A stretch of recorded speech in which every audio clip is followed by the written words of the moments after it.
Hello.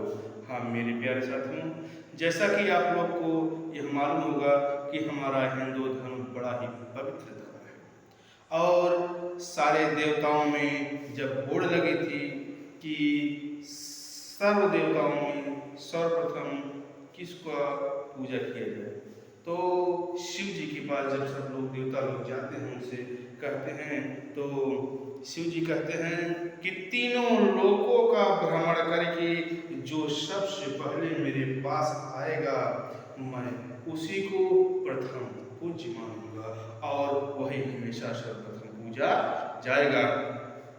तब जब सब देवता अपनी अपनी सवारी लेकर के निकलते हैं, उसमें गणपति भी अर्थात श्री शिव जी के पुत्र गणेश जी का भी भाग होता है, वह भी उसमें भाग लेते हैं।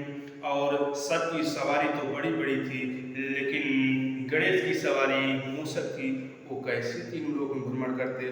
तो वह जब सब निकल दिए तीनों लोगों को भ्रमण करने के लिए, तब गणपति जी अपने मन में यह विचार करने लगे कि हम तीनों लोगों का भ्रमण कैसे करें। तब उनके मन में मेरे दोस्तों यह विचार आता है कि सर्वप्रथम जो अपने माँ बाप को पूज लिया वही तीनों लोगों को पूज लिया।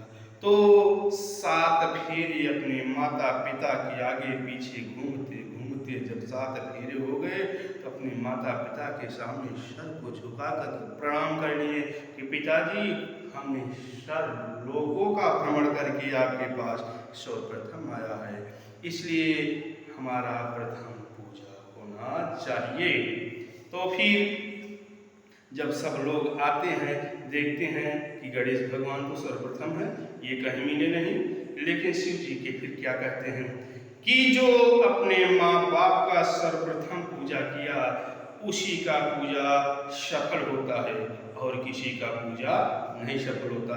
इसलिए अगर किसी देवी देवता का पूजा करना है तो सर्वप्रथम किसी देवी देवता का पूजा करने के पहले अपने माता पिता के चरण को स्पर्श करो, उनके चरण कमलों को धो, उनके चरणों को पूजो, उनके आंखों में कभी आंसू मत आने दो। जो जल किसी देवता को पिलाने जा रहे हो, अगर वह जल आपके पिता की आंखों से छलक रहा हो, वह पूजा सफल नहीं होता।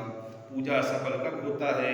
जब माँ बाप की आंखों से आंसू न छलके और उनको खुश करने के लिए अपने प्राणों की बाजी लगा दो, अपने को बलिदान कर दो, वही शुद्ध पूजा है।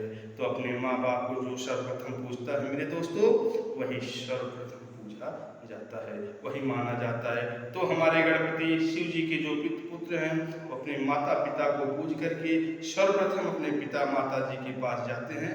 उनको यह मिलता है उपाधि कि आपकी पूजा सर्वप्रथम होगी। जब तक आपकी पूजा नहीं होगा सर्वप्रथम, तब तक वह पूजा सफल नहीं होगा। इसलिए हम यही कहेंगे आप लोग से हाथ जोड़ करके कि अगर किसी को पूजना हो तो सर्वप्रथम अपने माँ बाप को पूजो, इसके बाद किसी देवी देवताओं को पूजो। धन्यवाद। अगर मेरी बात अच्छी लगी तो आप लोग इसे लाइक और सब्सक्राइब जरूर करिएगा। धन्यवाद।